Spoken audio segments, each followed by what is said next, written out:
बढ़िया सा दिन।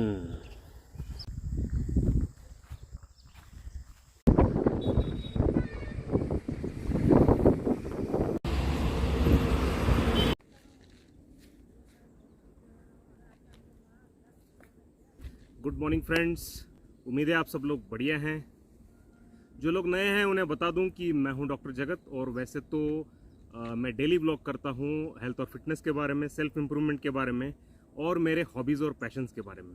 लेकिन हर संडे मैं अपने आसपास की जो हिस्टोरिकल प्लेसेस हैं या फिर नेचुरल जो ब्यूटी है तो उसको दिखाने की कोशिश करता हूं और हमारे यहाँ की कल्चर और ट्रेडिशन को प्रमोट करने की कोशिश करता हूं। अभी जो आपने मेरे पीछे बिल्डिंग देखी वो है सुवर्ण विधान सौधा। सुवर्ण का मतलब होता है गोल्डन। और जैसे आपको पता है कि 1956 में कर्नाटक राज्योत्सव यानी कि Karnataka formation day, Karnataka state बना 1956 में। 1956 में बेंगलोर में विधान सौधा का कंप्लीशन हुआ और उसके 50 इयर्स यानी गोल्डन जुबली को कमेमोरेट करने के लिए इस मॉन्यूमेंट को बनाने की कल्पना की गई 2006 में। 2007 में इसको फाइनलाइज किया गया। 2009 में इसकी एक्चुअल कंस्ट्रक्शन स्टार्ट हुई और 18 मंथ्स 18 महीने इसको बनाने में लगे। 2012 में श्री प्रणब मुखर्जी जो तब के प्रेसिडेंट थे उसको इनॉग्रेट किया। विधान सौधा का मतलब होता है लेजिस्लेटिव असेंबली। और जैसे कि आप जानते हो बैंगलोर जो कर्नाटका की कैपिटल है वो एक्सट्रीम साउथ में है, और नॉर्थ कर्नाटक की जो है उसकी डेवलपमेंट के लिए और नॉर्थ कर्नाटक को प्रमोट करने के लिए बेलगाम में इस मॉन्यूमेंट को बनाया गया। इस मॉन्यूमेंट को विधान सौधा की तरह ही नियो द्रविडियन स्टाइल यानी कि हमारे साउथ इंडियन के जो एंशियंट कंस्ट्रक्शन स्टाइल्स हैं उनको मिक्स करके नए जो आर्किटेक्चरल मेथड्स है उनको साथ लेके नियो द्रविडियन स्टाइल में इसे बनाया गया है, जैसे विधान सौधा बेंगलोर में है। इसकी भी हाइट विधान सौधा के जितनी ही 42 मीटर यानी कि 150 फीट है। इसकी जो टोटल एरिया है वो 127 एकर्स है। और यहाँ पे कर्नाटका के लेजिस्लेटिव असेंबली के विंटर सेशंस जो है यूजुअली दिसंबर में होल्ड किए जाते हैं, वो यहाँ पे होल्ड किए जाते हैं। इसे बनाने की जो कुल लागत थी वो 400 से 500 करोड़ थी 2010 में। मैं यहाँ पे आज इसलिए आया हूँ क्योंकि आज की जो टॉपिक है वो इससे रिलेटेड है। इस मॉन्यूमेंट से रिलेटेड कुछ क्रिटिसिजम्स ये हैं कि ये सिर्फ विंटर सेशंस कंडक्ट करने के लिए इतना बड़ा मॉन्यूमेंट और इतना बड़ा एक्स्ट्रावेगेंस जो है वो ज़रूरी नहीं था। लेकिन गवर्नमेंट ने इसको बाद में जस्टिफाई किया है कि गवर्नमेंट के जो भी प्रोग्राम्स और फंक्शंस हैं और बहुत सारे ऑफिसर्स जो हैं यहाँ पे कंडक्ट होते हैं। अगर मुझसे पूछे तो मेरा पर्सनल ओपिनियन ये है कि आप कोई भी मॉन्यूमेंट बनाओ या कोई भी टेम्पल बनाओ, आज जो आप हिस्ट्री में बनाए हुए जितने भी मॉन्यूमेंट हैं, बड़े बड़े जो स्ट्रक्चर्स हैं, उनके बारे में ऐसी ही क्रिटिसिज्म होती होगी। लेकिन आज उन स्ट्रक्चर्स को देख के हम समझ सकते हैं कि हमारी जो हिस्ट्री है, हमारी जो ट्रेडिशन है, हमारी जो कल्चर है वो क्या थी। अगर इस स्ट्रक्चर को फ्यूचर में और ज़्यादा बेटर यूज़ करी तो जो बनाने में और इसके मेंटेनेंस में जो टैक्स पेयर्स के जो खर्चे हो रहे हैं तो वो जस्टिफाई होंगे। दूसरी क्रिटिसिज्म इसके बारे में ये है कि जैसे आप जानते हो कि बेलगाम डिस्ट्रिक्ट बॉर्डर डिस्ट्रिक्ट है, बेलगावी के रिलेटेड काफ़ी सारे सो कॉल्ड डिस्प्यूट्स हैं। वो लिंग्विस्टिक बेस पे हो सकते हैं या फिर कम्युनल बेस पे हो सकते हैं। तो उससे रिलेटेड क्रिटिसिज्म ये है कि कर्नाटक सरकार ने इसे यहाँ पे अपना अधिकार जमाने के लिए यहाँ पे स्थापित किया गया है। ये मैटर कोर्ट में है और मेरी इसके बारे में कोई ओपिनियन नहीं है। लेकिन मुझे लगता है कि बेलगाम के लोगों के लिए और नॉर्थ कर्नाटक के लोगों के लिए अगर सरकार इसे as a second capital develop करना चाहती है तो हमारे लिए अच्छा ही है। आज का जो टॉपिक है वो इससे रिलेटेड इसलिए है कि 18वीं सदी से पहले यानी कि 1800 सेंचुरी से पहले इंडियन सबकॉन्टिनेंट में, यानी कि पहले इंडिया कंट्री नहीं था, बहुत सारे प्रिंसली स्टेट्स थे। और इंडियन सबकॉन्टिनेंट जो अफगानिस्तान से लेके सारा जो एरिया है, तो ऐसी कोई हिस्टोरिकल वाकया नहीं है या ऐसी कोई मेजर कम्युनल रायट्स या लिंग्विस्टिक बेसिस पे कोई रायट्स या दंगों की ऐसी कोई हिस्टोरिकल मेंशन कहीं पे नहीं है। इंडियन सबकॉन्टिनेंट सदियों से एक प्लूरल जियोग्राफी रहा है और हर 100 किलोमीटर पे यहाँ पे खाना चेंज होता है, हमारी जो भाषा है, हमारे जो कल्चर है वो चेंज होते हैं, लेकिन सारे लोग सदियों से मिलजुल के प्यार से रह रहे हैं। 18वीं सदी में चंद लाख ब्रिटिश लोगों ने करोड़ों हिंदुस्तानियों पर राज किया।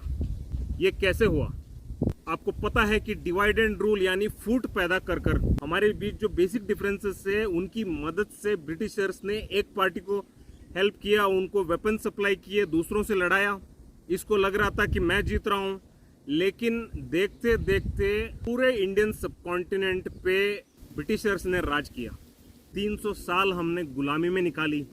जब ब्रिटिशर्स आए थे तो इंडिया सोने की चिड़िया थी, यानी कि विश्व की 21% जीडीपी इंडिया के पास थी।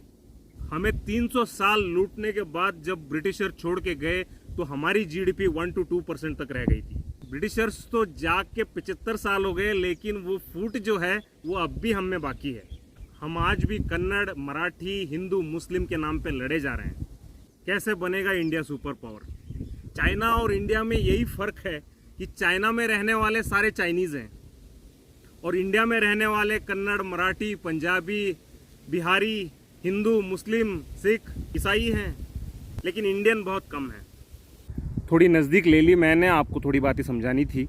फ़ोन हमको एप्पल का चाहिए, कार हम जापानीज़ खरीदेंगे, सारे इलेक्ट्रॉनिक्स जो हैं वो चाइना से आते हैं। सोच ब्रिटिशर्स की। इंडिया में ज़्यादातर लोग जो हैं सिर्फ 2 दिन के लिए इंडियन बनते हैं, 15 अगस्त और 26 जनवरी। जुब्बा शेरवानी पहन के जय हिंद। हम तो आज़ादी नहीं हुए हैं, कैसे बनेंगे सुपर पावर? वैसे मेरी चाइना से कोई पर्सनल दुश्मनी नहीं है, लेकिन एज एन एग्जाम्पल हम लोग ले लेते हैं उसको। ये कोविड कैसे शुरू हुआ, या ये नेचुरल है या लैब से बनी हुई है, अब तक इसकी क्लैरिटी नहीं आई है।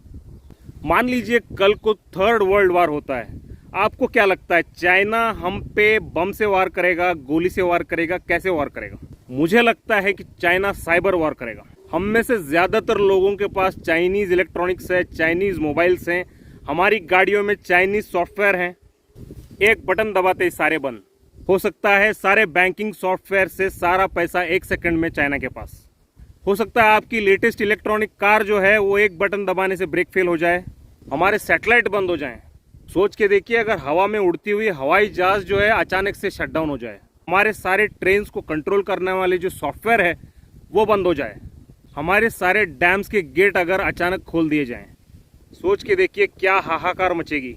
और चाइना को इसके लिए 1 सेकंड और 1 बटन की ज़रूरत है, जो चाइना के पास ऑलरेडी है, और चाइना इसके लिए सालों से तैयारी कर रहा है। हमारे मोबाइल्स और हमारे इलेक्ट्रॉनिक और उसमें जो चाइनीज सॉफ्टवेयर्स और ऐप्स हैं उसकी मदद से इंडियन गवर्नमेंट के पास जितनी हमारी डेटा नहीं है उतनी डेटा चाइनीज गवर्नमेंट के पास है। मान लीजिए मेरे मोबाइल फ़ोन से मेरे कॉन्टैक्ट लिस्ट में जितने भी लोग हैं उनको एक हेट मैसेज जाए, तो जाहिर सी बात है कि मैं हज़ारों लोगों से लड़ता बैठूंगा। अगर यही काम चाइना लाखों मोबाइल से लाखों लोगों को अगर भेज दे, तो इमेजिन कीजिए उसका नतीजा क्या हो सकता है। पूरी दुनिया चाहती है कि हम लोग हमारे रिलीजन, कास्ट, रेस, कलर इसके नाम पे लड़ते रहें और हम सुपर पावर कभी ना बने। मेरा तो ये मानना है कि चाइना और यूएस जैसे पावरफुल कंट्रीज जो हैं ऑलरेडी हमारे देश में साइबर वॉर कर रही हैं। आजकल जो कम्युनल राइट्स हो रही हैं, बड़े बड़े जो एक्सीडेंट्स हो रहे हैं या कैलेमिटीज़ हो रही हैं, क्या ये अपने आप हो रही हैं या नेचुरल हैं? जो मीडिया हमें लेफ्ट और राइट में बांट रही है, क्या ये सेल्फ मोटिवेटेड है? ये प्रोपेगेंडा कौन फैला रहा है? मैं जिस हाहाकार की बात कर रहा हूँ यूरोप में ऑलरेडी चल रही है, यूक्रेन में। पूरा यूरोप वॉर और डिस्ट्रक्शन में डूबा हुआ है, इकोनॉमिक ब्रेकडाउन हो गया है। पूरी दुनिया को एक टाइम पे झुकाने वाले ब्रिटिशर्स खुद घुटने पे आ गए हैं। अमेरिका जितना ताकतवर दिखता है उतना ही खोखला है। चाइना के अपने खुद के प्रॉब्लम से उनकी पॉपुलेशन एज हो रही है।